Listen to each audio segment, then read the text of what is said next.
All right, high school painting. So I'm going to go over today some basics for you guys to know when you are finishing your animal portraits. Hopefully you should already have the background painted. Make sure you have two solid coats. As you can see on mine here, I even overlapped some of my actual portrait with the paint just to make sure I don't have any gaps between where the animal is and the background begins. You don't want to have that. That'll just look kind of sloppy. Okay, so next thing you want to do when you are ready to paint the portrait part is you need to pull up your image that you guys have laid out with your color scheme on your iPad. Okay, that is going to be important because your first step in preparing to do this is you need to mix up the colors that you're going to need. Okay, if you want to save any of the colors, I can also bring you a storage cup so you can make sure that you match the same color.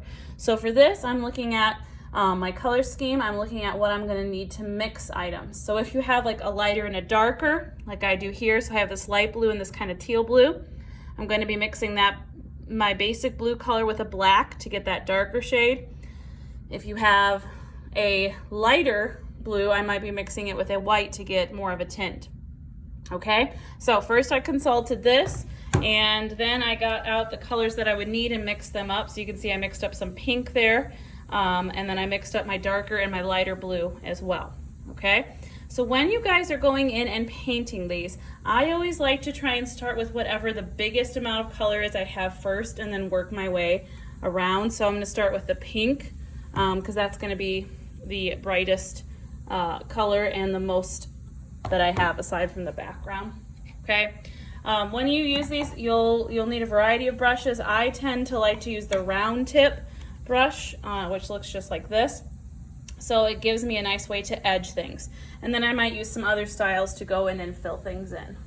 Okay, so when you are trying to make a seamless edge, that's why the round tip brush is good. Make sure you load it correctly. You don't want to have like a super amount of paint on there, because then when you try to trace it, it'll bleed and you'll get big blobby, sloppy, loose lines. So try and kind of load the brush very neatly so there's not big blobs. Then what I'm going to do is go right along my background and just trace along that edge so that it perfectly lines up with my background so that there's no gaps again. Okay, and for now all I'm doing is just tracing the outer edge of my first color.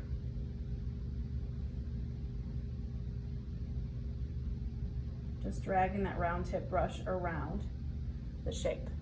Okay, that way I can go in and fill it in later and not have to worry about being so careful and seamless.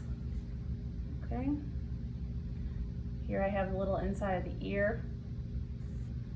Always make sure with something like this, you're also smoothing out your paint as you go. Like I got a little bit of a blob there, so I'm going to go back and kind of smooth that out.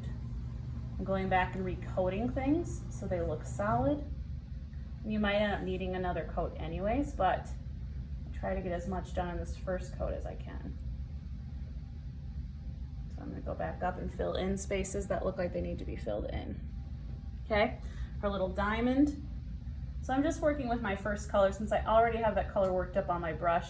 It makes the most sense. And as you can tell, I'm not being super careful about getting it exactly in the shape. That's what my outlining and final details are for. For now, I'm just blocking in the color. Here's the top of the ear. And you have to go over things several times to really get that solid cover. And if you need to go over it another time as well, that's something you might need to do. Okay. And I'm going back to my reference image and checking that, getting that to go along with my reference image. It's looking very bright so far. Okay, so then I have from her chin down here is also all pink. So right about where this line is. So I'm going to first trace along that edge with my brush so I get a nice solid edge of the subject against the background color. Right here. Okay, and then I can now fill it in a little bit more loosely, making sure to smooth it as I go. Okay, so this next step is kind of like a paint by number, or you're picking one of your color scheme, and you're going in there and painting in each section that is that color scheme, all right? Not really worried about texture and stuff yet. Just kind of filling in the shapes. Okay, to get that fur, if you saw that, I don't know if you have any fur, but you can use the tip of the round brush. That's why I like it so much. And if you start with the tip of the round brush, it'll give you that natural kind of jagged looking texture there. Nice little easy way to fill that in. Okay, so now if we're gonna go back to my reference image, so that's kind of where I'm at the moment. Okay, so I have my pink. Now I'm gonna go in with the blue. Okay, and the colors do look a little different from screen versus iPad versus the recording, but they match pretty good in real life actually. So, okay, so now I'm gonna go in with my lightest blue. I've washed out my brush really well. Make sure to wipe it really well too. I noticed there was a little bit of pink on the handle there. Okay, so now I'm gonna go in with my lighter blue color and just fill in the spaces near there, okay?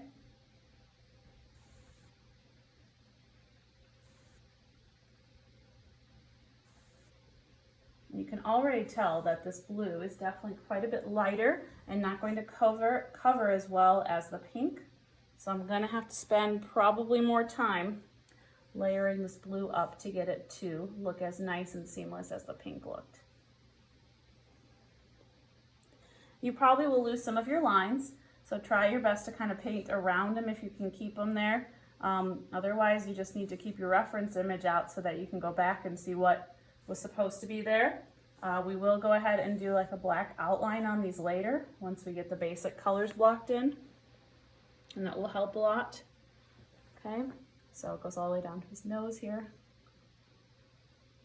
And the nice thing of having the line drawing is hopefully you can kind of see the shapes and where one color ends and the other color begins, and that kind of helps you to plot it a little bit.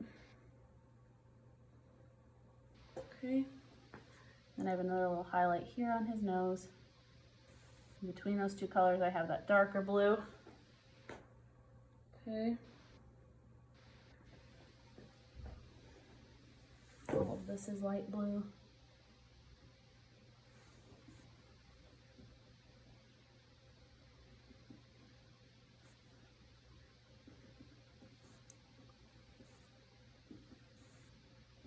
This is a little dark shadow right here. Keep that kind of outline so don't lose that.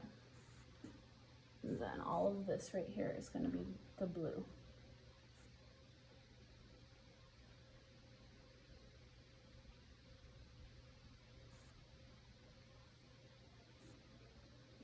Okay, I'm going to get this little blue line here that goes into her little furry collar there.